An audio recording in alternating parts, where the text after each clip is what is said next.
प्रभु, क्या संसार में केवल सुख का होना संभव नहीं है? प्रत्येक आत्मा का लक्ष्य केवल सुख की प्राप्ति ही तो है।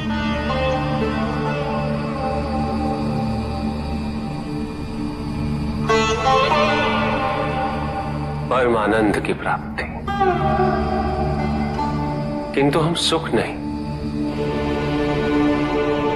सुख को प्रदान करने वाली वस्तुओं को एकत्रित करना ही जीवन का उद्देश्य मान लेते हैं। ये समस्त संसार माया है, सब कुछ नश्वर है।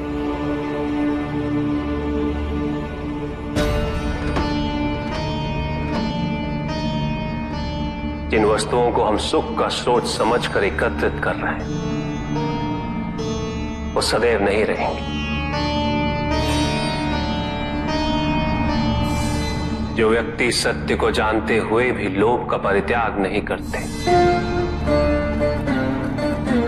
वो सदैव इन्हें खोने के भय में जीते।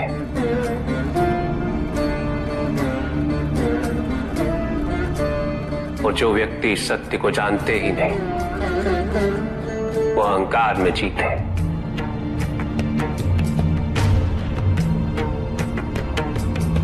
और जहां अहंकार और भय उपस्थित हो, वहां सुख कैसे रह सकता?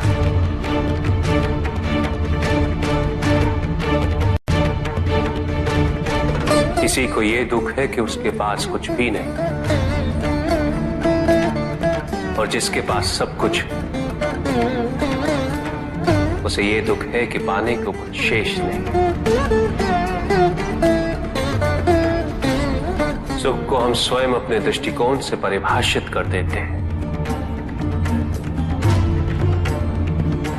जबकि वास्तविकता इससे भिन्न है।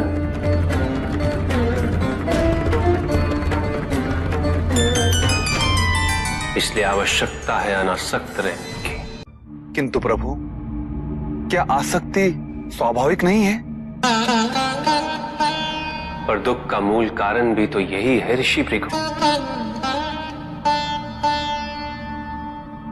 आसक्ति हमारे मन की शांति को छीन लेती, उसे भंग कर देती।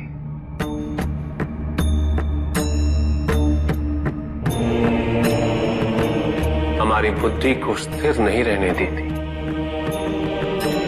उसे चंचल बना देती।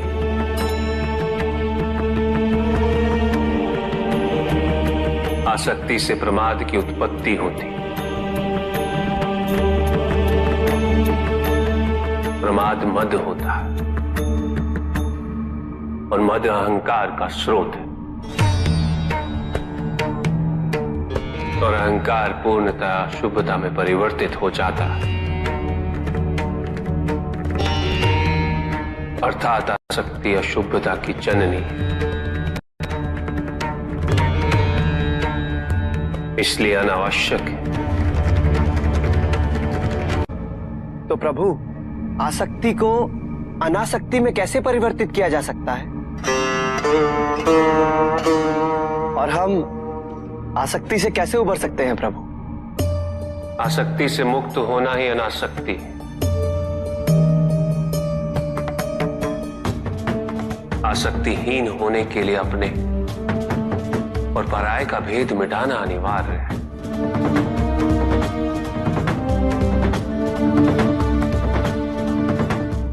और यह तभी संभव होगा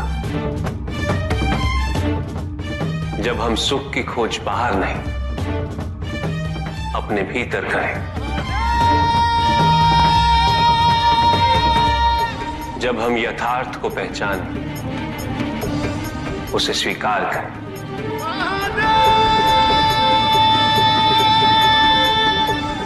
हम अपने सुख को सांसारिक तत्वों से परिभाषित नहीं करें। जब तक हम ऐसा करते रहेंगे, हम बंधते जाएंगे। जब हम स्वयं अपने भीतर झांकना आरंभ करेंगे,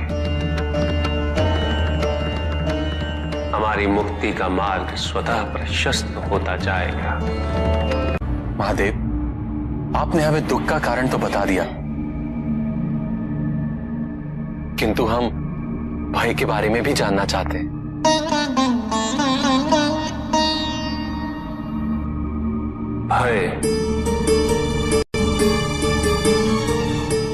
भय का स्रोत है इच्छा।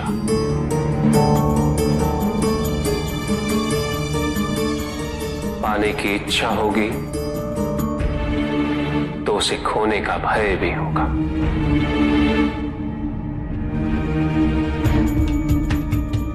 यदि जीवित रहने की इच्छा है तो मृत्यु का भय भी अवश्य होगा।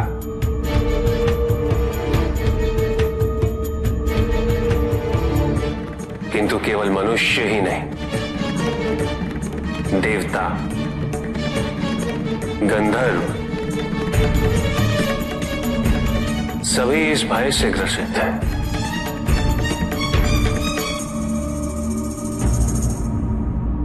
क्योंकि इच्छाओं से मुक्त कोई भी नहीं।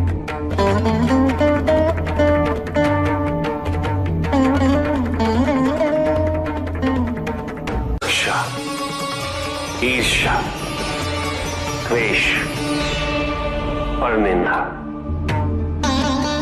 और षड्यंत्र जैसे पाप भय से ही उत्पन्न होते हैं। और प्रत्येक पाप का प्रायश्चित केवल दुख और कष्ट उठाने से ही संभव होता है।